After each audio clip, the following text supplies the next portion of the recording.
So, hi, what's your name? My name is Leah Roshevsky.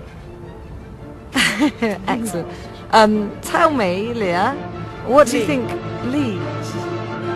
Are you a woman? I'm not sure. You see, I don't think we should say it in this way if we get into gender thing, because I have quite a lot of masculine in me and quite a lot of feminine. Okay. Well, So, I born a woman. What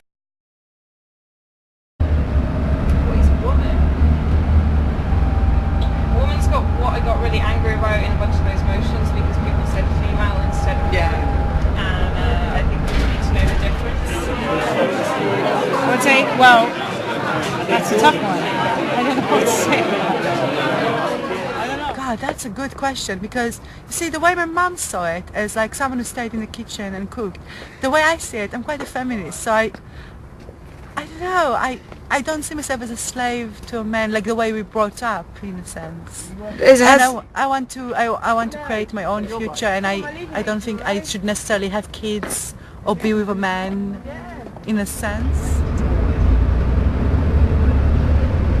It's not about not being a man, it's an identity in and of itself.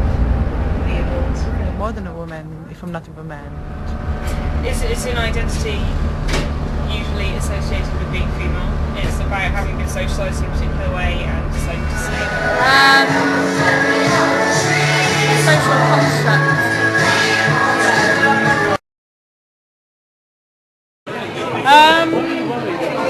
Yes and no. I think it's both. I think it's whether somebody self-identifies as a woman or whether they're sexually or biologically a woman. I think it's both. We should be aware of power structures. Nothing to do with it.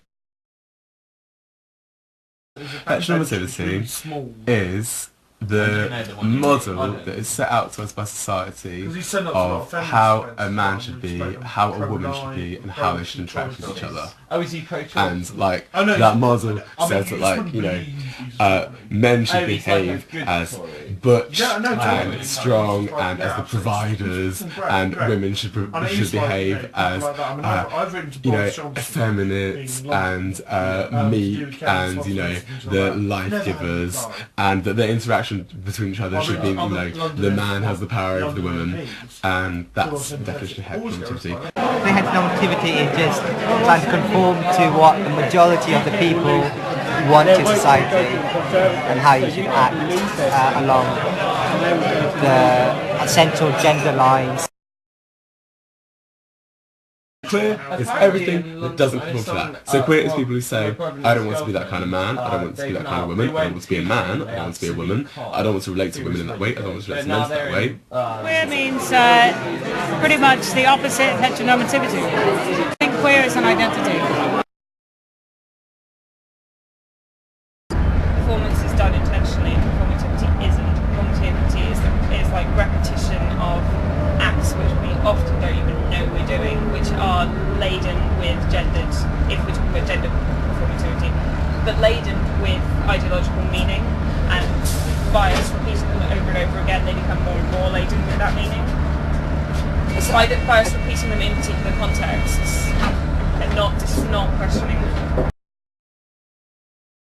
I think completely, I think I'm a living example. You can't step outside of an ideology though. You can't not be in the structures that exist around you.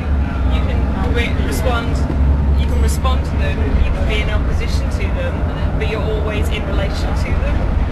There's no way to not be inside of them.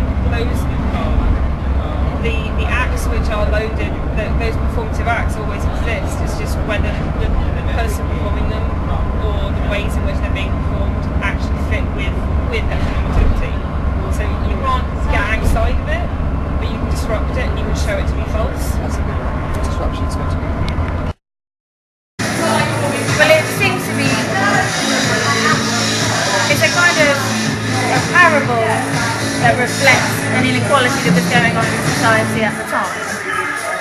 A sexist inequality. It was written by a bunch of misogynists. So let's have a big round of applause for all of our candidates.